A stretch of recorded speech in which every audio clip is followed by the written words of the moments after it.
Hier, publication des travaux du COR, Conseil d'orientation des retraites. On siège dans le Conseil d'orientation des retraites.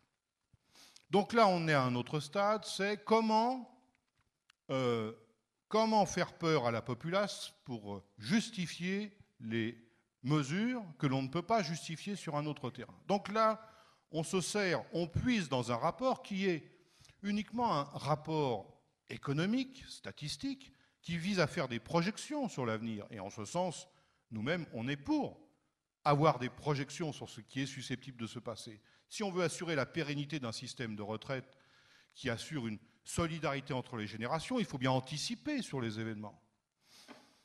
Donc on se sert de certains chiffres que l'on met en exergue pour faire peur à la population. Un seul, vous l'avez peut-être entendu, il faut 2600 milliards d'euros supplémentaires pour financer les retraites d'ici 2050.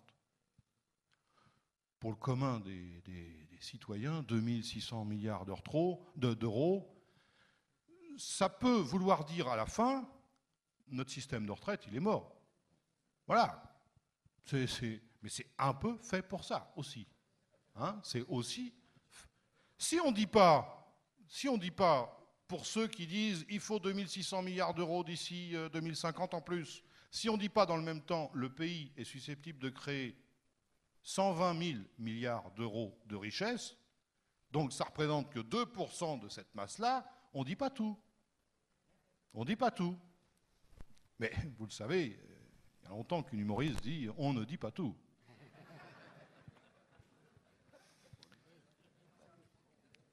Autre élément sur lequel on va essayer aussi de communiquer, que font apparaître ces travaux du Conseil d'orientation des retraites, alors qu'il prend différentes hypothèses en matière de chômage, en matière d'activité, en matière de croissance de la masse salariale, sur 40 ans.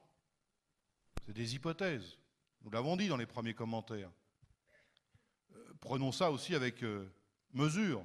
C'est comme si en 1970, on avait demandé au pays de se prononcer sur ce que serait la situation en 2010. Qui, en 70, pouvait dire le chômage, 10%, évolution de la croissance zéro, crise internationale, etc., etc. Donc tout ça est aussi à prendre avec mesure. Mais ce sont des éléments qui sont utiles à la réflexion. Que font apparaître les travaux du corps? Les conséquences de la crise économique. Conséquences de la crise économique sur les ressources des régimes de retraite. Conséquences cumulées, parce que le pays qui a vu disparaître 680 000 emplois détruits depuis le début de la crise, 680 000 emplois, c'est naturellement des emplois, des ressources, une masse salariale, une activité en moins, des richesses produites dans le pays en moins. Les conséquences de la crise sur le système des retraites, c'est plus de 600 milliards d'euros. Et ça, ce n'est pas les salariés qui en sont les responsables, ni les actifs comme les retraités. Ce n'est pas les salariés qui sont responsables de la crise. Mais ça, on le met sur la facture des efforts qu'il faudrait faire. Donc on va avoir aussi, il y a une bataille sur l'interprétation de ces chiffres qui peuvent apparaître astronomiques, inaccessibles, mais aussi à quoi ils correspondent. Donc on entre dans cette phase, vous le savez bien, je ne vous apprends rien, cette nouvelle phase où il va falloir faire face. Naturellement, la CGT va faire face. On a mené une campagne, vous le savez, on a mené des cycles de formation. On a plus de 10 000 maintenant militants de la CGT, qui, et peut-être que vous en faites partie, qui ont pu participer à une session pour mieux comprendre la problématique. Lorsqu'on prend leur première déclaration, par exemple, on raisonne, sauf à la marge, on raisonne à moyens financiers constants. On ne veut pas parler cotisation, on ne veut pas parler contribution, sauf peut-être de la symbolique. On va peut-être demander aux plus riches, parce que quand même ça grogne dans le pays, d'apporter le rebol symboliquement pour les retraites. Enfin, la masse des solutions, on la demande pour les salariés. Donc on dit qu'il faut raisonner à masse financière constante, ce qui est, encore une fois, la position du MEDEF. Le MEDEF a dit, les entreprises, pas un euro de plus pour financer les retraites.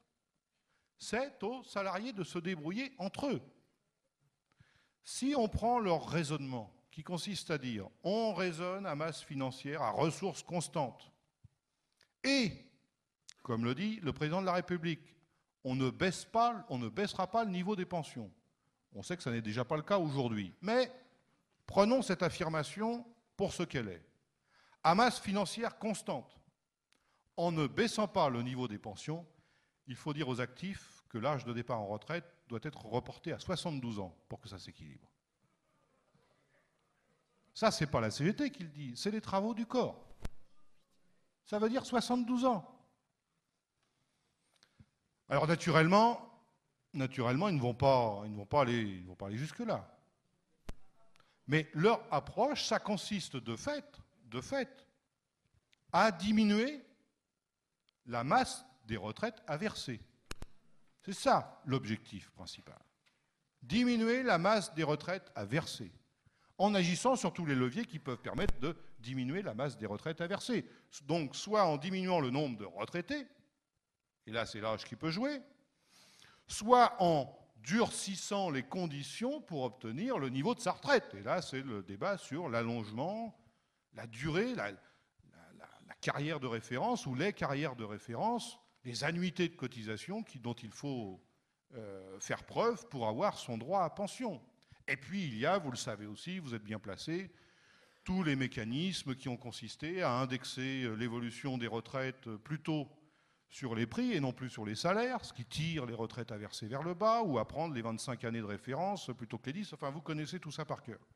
Mais l'objectif, c'est celui-là. Et l'affrontement va être celui-là.